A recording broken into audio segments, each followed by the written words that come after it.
What's good, family? I want to talk to you today about the subject of New Year's resolution. Well, I did a little digging, and the history of New Year's resolution kind of started with Babylonians.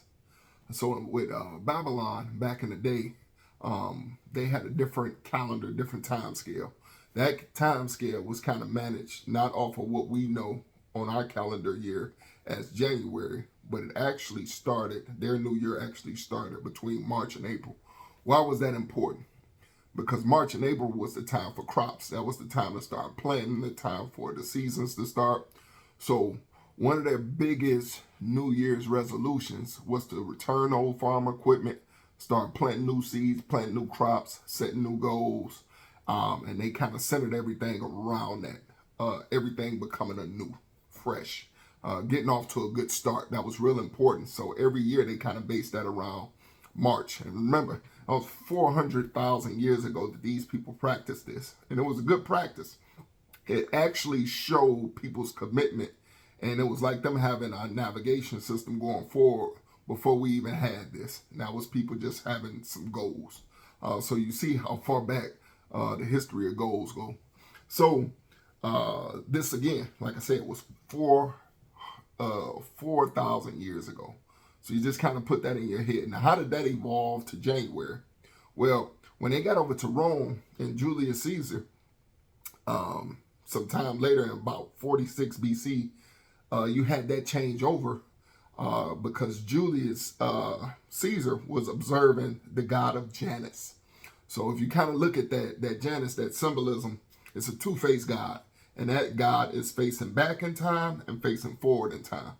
Why was that important? Because at the end of the year and the beginning of the next one, you would look at everything that you did right, everything that you did wrong, and then everything that you wanted to do going forward. So it was you taking that pivot point and looking at both ways and then coming up with new resolutions.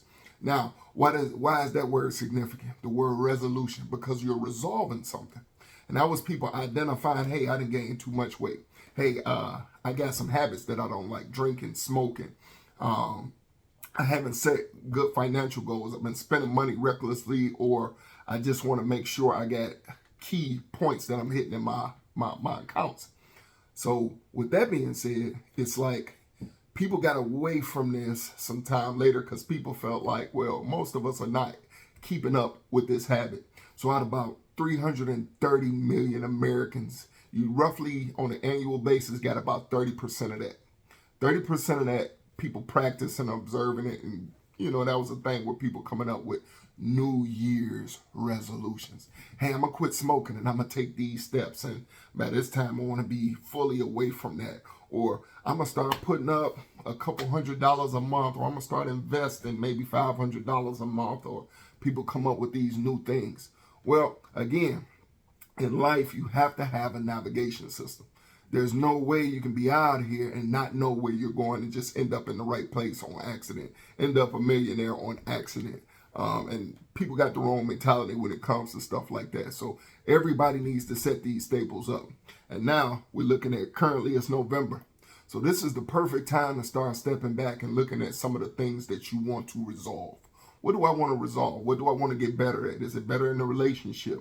The top three are usually people's health, bad habits, and financial goals. Those are the top three people usually start around. But whatever works for you, whatever you feel like it's something that you want to improve or get better. So start taking a look at that. And I would always recommend 3 to 5. 3 to 5 good, solid goals. And I would say take all of those top areas and pick one in each. When I say health, bad habits that you want to break, and also financial. Those are 3 key areas that if some people might want to add spiritual goals. You might want to, mix some other things in there to get yourself better as well.